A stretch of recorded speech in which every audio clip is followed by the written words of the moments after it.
Guys, তোমরা সকলে কেমন আছো? আশা করছি তোমরা সকলেই ভালো আছো আর আমি অনেক ভালো আছি। আর সবাইকে জানাই শুভ নববর্ষের অনেক অনেক শুভেচ্ছা।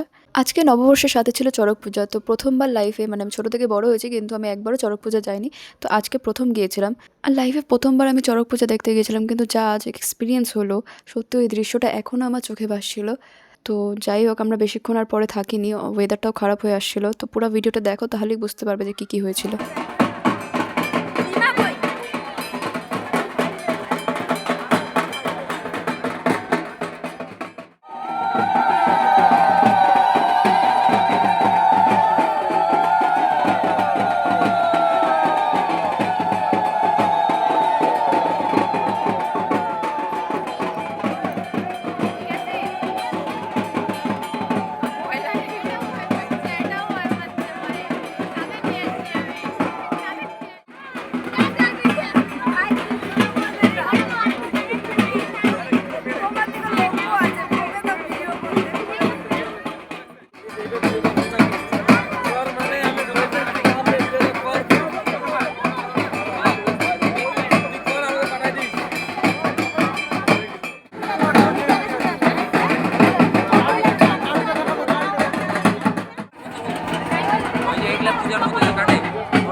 তো শেষে ওয়েদারটাও খারাপ হয়ে এসেছিল, যার জন্য আমরা বাড়ির জন্য রওনা দিলাম। আর এই ভিডিওটা এখানেই সমাপ্তি করছি।